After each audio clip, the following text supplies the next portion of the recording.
Olá, muito bom dia a todos. Você está com Augusto Leitão Responde nesse Dia dos Namorados. Dê um abraço no seu namorado, sua namorada, seu marido, esposa, seu companheiro, certo? Então, primeira coisa, isso, né? Aproveite, almoce com eles, passe um dia também em família, dependendo se você não conseguir ficar somente com o seu cônjuge, né? Se estiver com seus filhos, então aproveite o dia também para ficar em família, tá bom? Vamos começar já com as nossas perguntas de hoje, né?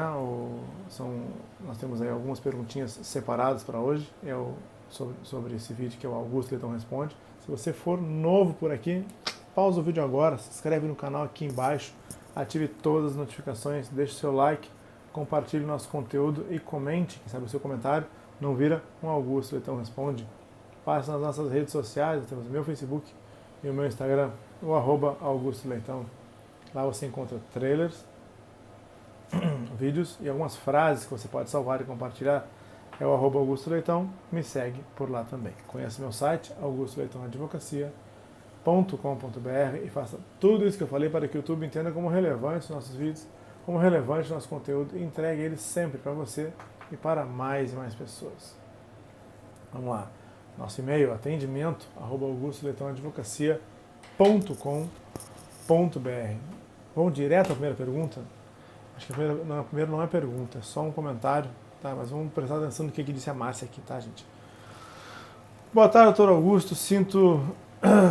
Sim, muito bom esse vídeo e a sua abordagem. Na minha opinião, eu acho que está errado essa questão do acúmulo de duas pensões. O justo para mim seria uma pensão decorrente do fruto do trabalho da pessoa do seu INSS, seja ele como autônomo ou contribuinte individual, de acordo com essa nova lei da Previdência. No máximo, uma pensão vitalícia de pai ou uma pensão vitalícia de marido. Esse é o posicionamento e entendimento aqui da Márcia, tá? Vamos lá. Lembrando a vocês que nosso país voltou para a margem da pobreza e se trata de uma questão de consciência. Todos devemos trabalhar para que haja um trabalho justo, simples e humilde. Já vi problemas muito sérios em famílias de pessoas que eram sustentadas por pensões,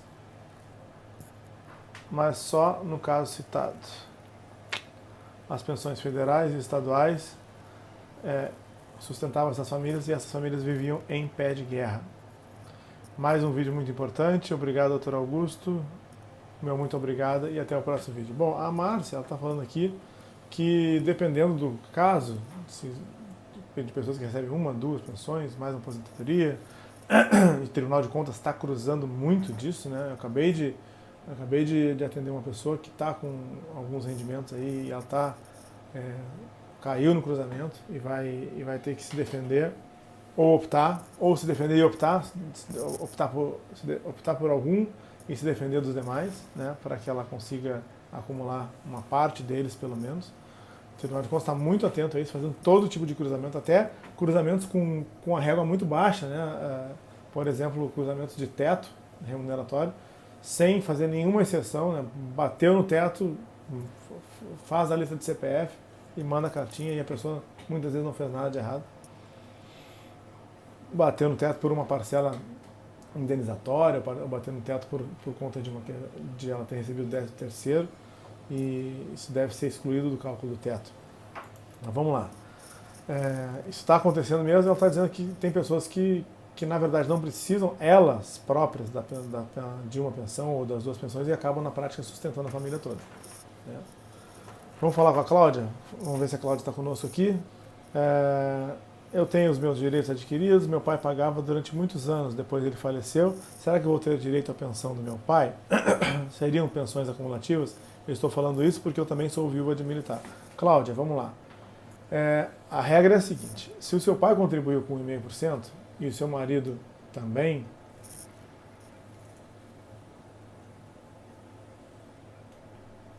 se o seu pai contribuiu com 1,5% e o seu marido também, aí nós vamos ter a possibilidade de acumular as duas pensões militares. Ou se o seu marido faleceu antes da lei da medida provisória 2215 e seu pai também faleceu antes da medida provisória 2215 e na verdade a sua mãe está recebendo hoje, você também vai poder acumular. Ou se um deles faleceu antes e o outro contribui com 0,5%, você também vai poder acumular. Isso é o que eu conheço da legislação militar, isso é o que eu entendo como correto, mas cada vez mais tanto o Tribunal de Contas quanto as próprias Forças Armadas e às vezes alguns órgãos do Poder Judiciário, estou falando do STJ e também do TRF2, eles estão criando requisitos, mecanismos, situações, julgados diferentes daquilo que está escrito na lei. E eu não estou querendo ser um cara quadradinho, cartesiano, militar, dizendo assim, eu faço só o que está escrito, porque eu sei que o entendimento do juiz ele não está vinculado a todos os precedentes, a menos que seja que eu esteja diante de uma súmula vinculante ou diante de um precedente repetitivo. Mas a gente está vendo assim decisões que querem enxugar a folha de qualquer maneira e aí estão criando requisitos que não estão na lei. É o caso da acumulação de pensões, é o caso dos ex-combatentes. Eu estou te dizendo, Cláudio, o que eu acredito, o que eu estudei e o que eu defendo. Tá? Agora, o Tribunal de Contas já começou a dizer que vale a lei na data da reversão. Não é. Tá? Já começou a dizer que vale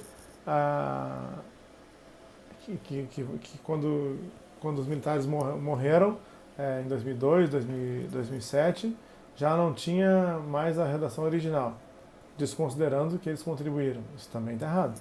Tá? Vamos ver agora se o Poder Judiciário vai aplaudir esses atos aí do Tribunal de Contas ou se o Poder Judiciário vai puxar a orelha dos ministros do TCU. Norma Sueli Barbosa da Silva. Eu recebo do meu pai falecido pensão de 1º sargento.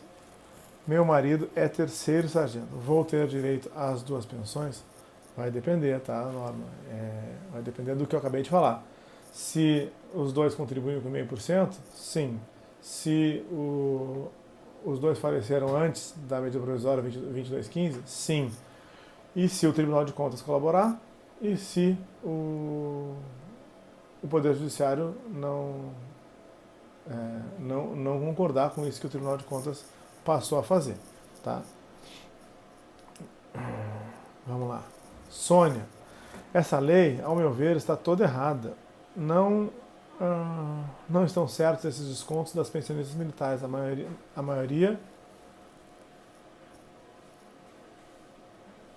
na maioria somos de pessoas de idade e precisamos da atenção do governo, e ele não faz isso.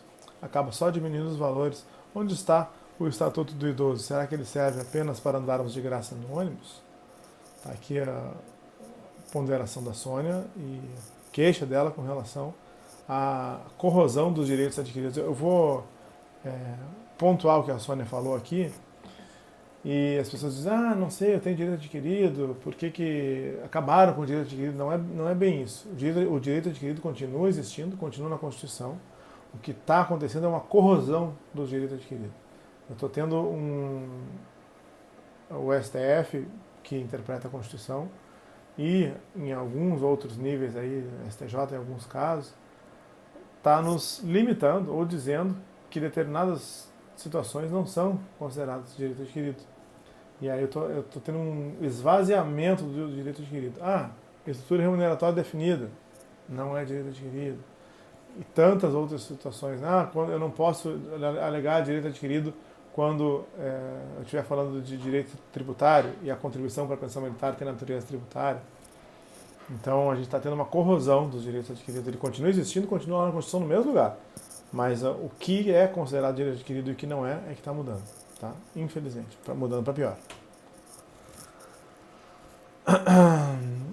Doutor Augusto, boa tarde. Quanto à contribuição da Previdência das pensionistas da Polícia Militar do Distrito Federal, tem alguma inconstitucionalidade? Até quando elas serão prejudicadas? Bom, Polícia Militar do Distrito Federal, se for DF, de quem foi para Brasília e está vinculado ao Distrito Federal desde sempre, eles estão numa situação um pouco melhor, as pensionistas estão numa situação um pouco melhor, porque não são os militares do antigo Estado da Guanabara. Aqueles militares do antigo Estado da Guanabara, eles estão numa situação mais difícil, porque eles participaram de todas as contribuições e eles têm as suas gratificações muito reduzidas ali, eles não têm direito, por exemplo, a VPE. E aí depois só por equiparação, quem ajuizou a ação, mas a lei não entrega diretamente para os militares do estado da Guanabara a VPE. Quem conseguiu judicialmente, ok, ótimo. Agora, o que acontece?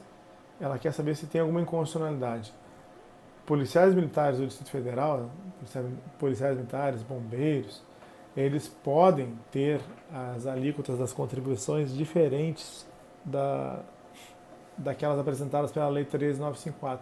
Isso foi discutido no tema 1177 do STF e foi entendida como inconstitucional a Lei 13.954 nesse ponto, que ela avançou muito em fixar uma contribuição fixa para todos os estados, que não fere o Pacto Federativo, que não fere a independência dos poderes, os estados terem as suas próprias alíquotas. Tá? E isso enseja aí até quem contribuiu a mais um direito de ressarcimento, de restituição dos valores que foram pagos. Célia. Meu pai já estava na reserva e faleceu em 2015 com vários problemas de saúde. Ele passou pela perícia médica, passou também a receber como primeiro-tenente. Minha mãe continuou recebendo como primeiro-tenente. Minha mãe faleceu em 14 de janeiro de 2020. E eu, agora que sou filha, estou recebendo de segundo-tenente. Por quê? Isso está certo? Agradeço a sua atenção, Célia Regina de Freitas. Célia, eu não estou vendo os seus documentos, eu não vi o título de pensão nem o seu, nem o da sua mãe, nem o título de provenço do seu pai, nem as portarias de reforma do seu pai. Mas está com todo jeito o que está acontecendo aqui, e eu já peguei muitos casos desses, assim, que passaram pela minha mão, seja com consulta, seja com requerimento, seja com ação judicial, está com todo jeito de uma aplicação excessiva, errada e indevida do Acórdão 2225. Por quê? O Acórdão 2225 era o seguinte, os militares antes eles iam para casa com um posto acima, uma remuneração acima, um posto acima ou uma graduação acima, pela idade limite. Né? Tinha 30 anos de serviço, era reformado por idade limite, e aí depois que ele estava reformado, ou por idade limite ou por incapacidade por serviço militar, vinha a invalidez, ele tinha uma doença, um câncer, alguma coisa, e ele era reformado de novo. Mudava o fundamento da reforma, subia mais um posto porque aplicava o artigo 110. O TCU disse no Acórdão 2225 que não podia, primeiro que não podia reformar o reformado, na verdade não podia aplicar o 110 aos militares já reformados, e sim somente aos militares da ativa e da reserva, aplicando a literalidade do 110. E aí ele passou a entender que só ia dar aquele posto acima lá de quem foi para a reserva lá atrás. Ou ele ia aplicar o 110 aos militares que estivessem na reserva ou que estivessem na ativa, mas não aos já reformados. O entendimento novo do Tribunal de Contas, ele vale dali para frente. Só que o Tribunal de Contas disse, olha, daqui para frente, aqueles que eu ainda não vi, aqueles que eu ainda não homologuei. Isso foi o que foi parar no acordo, no texto final do Acórdão 2225. Mas os ministros, nos votos, eles estavam preocupados com os atos anteriores e atos de reforma concedidos sob o entendimento anterior do Tribunal de Contas. Eles queriam ressalvar esses atos. E tem parecer da Cojaer, tem parecer da Aeronáutica, assinado por AGU, dizendo que tem que ser ressalvados os atos concessórios antes do Acórdão 2225, mesmo antes do Acórdão 2225, porque eles estavam no entendimento anterior. Então está com o jeito seguinte, o que deve ter acontecido? Seu pai estava na reserva, possivelmente foi reformado, a gente não sabe, né, Célia? E aí depois ele foi reformado como primeiro-tenente, ela mencionou ali, ficou recebendo como primeiro-tenente, deve ter um ato de reforma por ali, ela falou reserva, mas deve ter um ato de reforma por aqui. Quando ele falece, a mãe passa a receber de primeiro-tenente, em razão dessa segunda melhoria, porque ele já devia ser reformado primeiro, deve estar sendo aplicado um segundo posto, subindo de segundo-tenente para primeiro-tenente. E aí a mãe dela ficou recebendo um tempo assim. Quando a mãe dela faleceu, muito errado, a Força Armada olhou e disse, tem agora aquele entendimento do Tribunal de Contas, né? E o próprio Tribunal de Contas entende que quando muda de mão a pensão, né? Reverte da mãe para a filha, ou morre o militar, os proventos saem do militar e vão para a viúva, eles olham as regras novas do dia e saem aplicando tudo. Ah, esse militar aqui não podia estar recebendo 2 postos, tira. Ah, vamos... eu fui 8 anos militar da aeronáutica, e aí eu ouvi a seguinte frase, assim, ah não, ele estava recebendo a mais, então agora que ele morreu, vamos acertar para a viúva. Adoravam dizer isso. Então, provavelmente a Força Armada aqui, Célia, está aproveitando o óbito da sua mãe para zerar o prazo decadencial e analisar tudo de novo e aplicar o Acórdão 2225, que se aplica à reforma e que provavelmente pela data já não deveria mais ser aplicado, aqui no seu caso, e aí está aplicando a pensão militar. Eu acredito que você esteja sendo atingida de forma indevida, viu, Célio? Mas tem mais gente, tem pergunta da Eliana aqui. Bom dia, doutor Augusto. Quer saber do senhor, vamos ter margem ou não e teremos aumento? Esse aumento será sobre o bruto, será sobre o líquido? Olha, o aumento em princípio seria sobre o bruto. O que nós estamos vendo de perguntas, de situação em relação ao reajuste, é que nas últimas horas, 17 horas, tem vários pronunciamentos aí do ministro Paulo Guedes, do presidente da República, dizendo que em princípio não vai ter aumento para o funcionalismo público. Tá? Ficaram namorando com essa ideia aí uns 3 meses, disseram que iam dar, saiu em 30 e tantos portais que iam dar. Não sei se fizeram as contas, se priorizaram alguma outra coisa, e em princípio não vai ter. Agora eu vou deixar só um fiozinho de esperança aqui para os militares e pensionistas, é que o aumento que não vai ter é para o funcionalismo público. Né? Militar e pensionista, militar não é funcionário público, militar é militar. Então, é só para ser bem técnico, né? Do mesmo jeito que eu dizia, cuidado, gente, está todo mundo falando de 5% de aumento, o militar não é servidor, então pode ser que o militar não seja beneficiado. Agora que pode ser que não tenha aumento para os servidores, eu de novo venho com essa história dizendo, olha, pode ser que tenha para os militares, porque o militar não é servidor, o militar não é funcionário público. Gente, é sempre um prazer, mesmo gravado, né? Eu gosto de interagir com vocês, eu gosto de fazer live com vocês, eu tenho feito as lives mais na quinta-feira, mas quando eu puder, eu vou voltar a fazer algumas lives no fim de semana, tá? Então, desejo a vocês mais uma vez um feliz Dia dos Namorados, né? Aproveitem com seus maridos, esposas, companheiras, namorados, companheiros. E quem tiver, além dos seus maridos e filhos, e seus maridos e esposas, estiverem com seus filhos, também aproveitem o dia todo em família, tá bom? Então, deixar meu e-mail, atendimento@augustoleitãoadvocacia.com.br, e as honras da casa. Se você for novo por aqui, pausa o vídeo agora, se inscreve no canal aqui embaixo, ative todas as notificações, deixe o seu like, compartilhe o nosso conteúdo e comente, quem sabe o seu comentário não vira um Augusto Leitão Responde. Passe nas nossas redes sociais, no meu Facebook e no meu Instagram, o @Augusto Leitão. Lá você encontra trailers, vídeos e algumas frases que você pode salvar e compartilhar. É o @Augusto Leitão. Me segue por lá também. Conheça o meu site, augustoleitãoadvocacia.com.br, e faça tudo isso que eu falei para que o YouTube entenda como relevante os nossos vídeos, como relevante o nosso conteúdo, e entregue ele sempre para você e para mais e mais pessoas. Um abraço a todos, fiquem com Deus e até o próximo vídeo.